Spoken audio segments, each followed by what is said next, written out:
আসসালামু আলাইকুম। কি অবস্থা সবার, কেমন আছেন? আশা করি সকলে ভালো আছেন। তো এই ভিডিওটা করার মূল উদ্দেশ্য হচ্ছে গিয়ে এটাই যে আমি আমার যে পাবলিক চ্যানেলের গ্রুপটা আছে সেখানে একটা সিগন্যাল দিয়েছিলাম আর কি। তো সিগন্যালটা কেন দিছি, কি কারণটা দিচ্ছি, লজিকটা কী ছিল, এটা মূলত আমি একটু সিম্পল এখানে তুলে ধরতে চাচ্ছি, ঠিক আছে? তো যেন আপনারা শিখতে পারেন বিষয়টা, ঠিক আছে? তো আমি মূলত যখন সিগন্যাল দিই তখন মার্কেট ছিল, ধরুন আমি একটু এটা নিই, হ্যাঁ। তখন আমি যখন সিগন্যাল দিই তখন মার্কেট ছিল হচ্ছে গিয়ে আপনার এই রেঞ্জে, ঠিক আছে? তো তখন মার্কেটের রেঞ্জ ছিল কিন্তু এই রেঞ্জটা, দাঁড়ান আমি একটু এটা চেঞ্জ করে নিই। কোথায় গেল, সরি,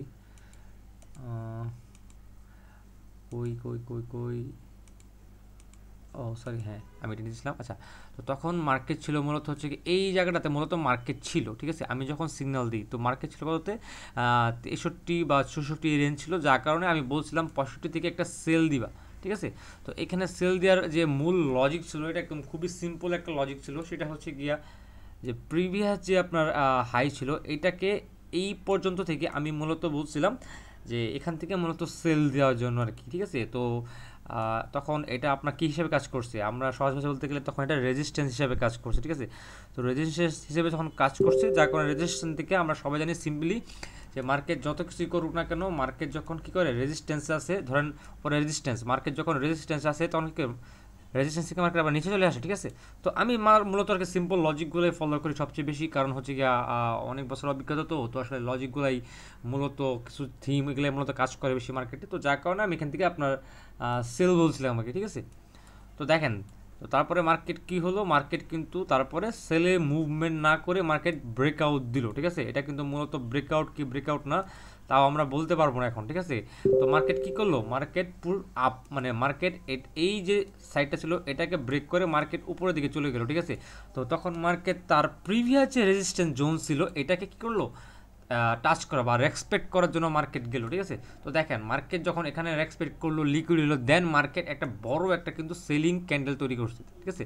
তো মার্কেট করার পরে এখন দেখেন, দেন সেকেন্ডটাও সেলিং ক্যান্ডেল ছিল, বাট মার্কেটে বাইং প্রেশার এখনও বিদ্যমান, যার কারণে মার্কেটে এই জায়গায় আছে, ঠিক আছে?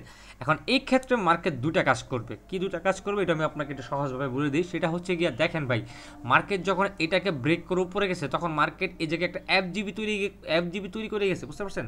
একটু একটু কেটে দিই। তো মার্কেট যখন এটাকে ব্রেক করে গেছে তখন মার্কেট কী করছে, এখানে এফজিবি তৈরি করে গেছে। সহজ ভাষায় বলতে গেলে মার্কেট এই জায়গায় একটা কী করছে, এফজিবি গ্যাপ তৈরি করে গেছে, দেখেন এফজিবি তৈরি করে গেছে, ঠিক আছে?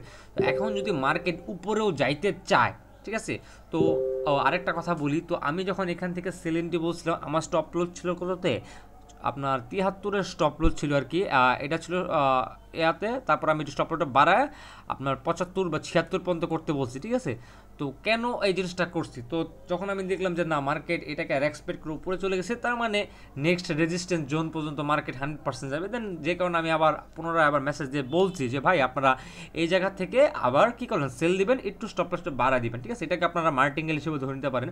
তবে যাই হোক, তো তারপরে দেখেন মার্কেট এখানে কি করছে, একটা এফজিবি গ্যাপ কিন্তু তারা তৈরি করে চলে গেছে, ঠিক আছে? তো যার কারণে এখন মার্কেট দুটা কাজ করতে পারে, মার্কেট এভাবে ডিরেক্ট উঠতে পারবে না, ঠিক আছে? মার্কেট তার লিকুইডি নিবে দেন মার্কেট রিভার্স করে উপরে যাবে, ঠিক আছে? তো যেহেতু এই জায়গায় এফজিবি আছে তো মার্কেট অবশ্যই এই জায়গায় আসবে, দেন উপরে গেলে যাবে, ঠিক আছে? আবার উপরে যাওয়ার পসিবিলিটি কম, কেন কম এটা আমি একটু পরে বলে দিচ্ছি। তো দেখেন এই জায়গায় কী করতে পারে, দুটা কাজ করতে পারে, যে হয় কী আসবে যে এইভাবে উপরের দিকে চলে যাবে, আর নয় মার্কেট নিচে চলে আসবে, নিচে চলে আসে এই জোনটাতে মার্কেট আসার ট্রাই করবে, ঠিক আছে? এই 50-56 বা এই জোনটা আসার ট্রাই করবে শর্ট টার্ম স্ক্যালপারের জন্য, ঠিক আছে? তো এখন মেইন কথা হচ্ছে গিয়া যে ভাই, তো এখন আমরা কি করতে পারি, ঠিক আছে? বা কেন এখানে মার্কেট নিচে আসার কারণ আছে, পসিবিলিটি, ঠিক আছে? তো দেখেন আমি অন্য একটা ইয়াতে যাই, তাহলে দেখতে পারবেন। দেখেন আমার এই আমি মূলত এই জিনিসটাই টেলিগ্রামে আপনাদেরকে শেয়ার করতেছি, ঠিক আছে? তো মার্কেটের আপনার নেক্সট যে আপনার সাপোর্ট লেভেল আছে সেটা হচ্ছে গিয়া গোল্ড মার্কেটের জন্য আর কি 3657 মার্কিন ডলার, সেটা হচ্ছে কি নেক্সট সাপোর্ট লেভেল বলতে পারেন আপনারা, ঠিক আছে? প্লাস আপনার এই মার্কেটে আপনার এখন যদি আপনারা আরএসআই বলেন বা বইলম চেক করেন তো আপনারা দেখতে পারবেন যে মার্কেটে আপনার হিউজ পরিমাণ কী বলে বট হয়ে গেছে, মানে সরি বাই হয়ে গেছে, যার কারণে এখন মার্কেট সেলিংয়ে দিকে মোমেন্টাম টাচ করা ট্রাই করবে তারা, ঠিক আছে? যার কারণে তারা হলো কি অল্প কিছুক্ষণ সময় জন্য হলেও তারা কি করবে, এখন নিচের দিকে আসার ট্রাই করবে, ঠিক আছে? তো এই জিনিসটাই মূলত আমি এখানে বোঝানোর ট্রাই করছিলাম যে উপর থেকে কেন তোমরা আরেকবার কী করবা, একটা ছোট করে সেল নিয়ে ট্রাই করবা, সেম পজিশন রাখার ট্রাই করবা, ঠিক আছে। তো এই ক্ষেত্রগুলোতে মূলত একটু লট সাইজ, মানে একটু লট সাইজ, মানে আমরা কী বলি একটু লট সাইজ যেটা আমরা নর্মালি ইউজ করি তার থেকে একটু বেশি আকারে, একটু বড় সড় আকার করে আমরা ট্রেড করি, ঠিক আছে।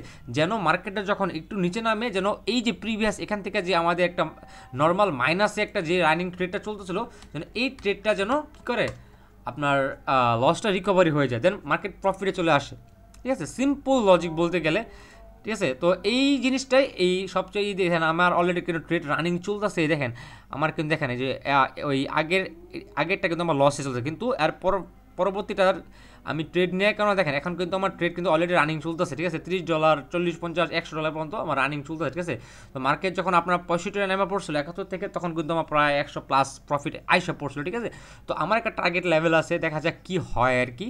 তো আর আপনারা যে কাজটা করবেন, আপনারা এই ক্ষেত্রে যদি আপনাদের চিন্তা করেন যে না ভাই আমরা লস নিতে ভয় পাচ্ছি, ঠিক আছে, তো আমি বলবো যে তাহলে আপনারা উঠায় ফেলবেন, ঠিক আছে। আর যদি আপনার আমাদের মতো সাহস থাকে যে না ভাই আপনার উপর বিশ্বাস আছে, আপনি ট্রেড নিছেন, আমরা মিনিমাম হইলেও 80 পিপস বা 100 পিপস হলে দেন আমরা এখান থেকে উইথড্র করবো, ঠিক আছে। মানে উইথড্র করবো বলতে মানে এখান থেকে আমরা কী করবো, প্রফিটে নিয়ে বের হবো, ঠিক আছে। মেন কথা হচ্ছে কি ট্রেডিং করতে গেলে আপনার যে জিনিসটা সবচেয়ে বেশি দরকার সেটা হচ্ছে আপনার কনফিডেন্স। যার কনফিডেন্স নেই ট্রেডিং তার জন্য না, ঠিক আছে। আশা করি আপনারা বুঝতে পারছেন। ধন্যবাদ, ভালো থাকবেন।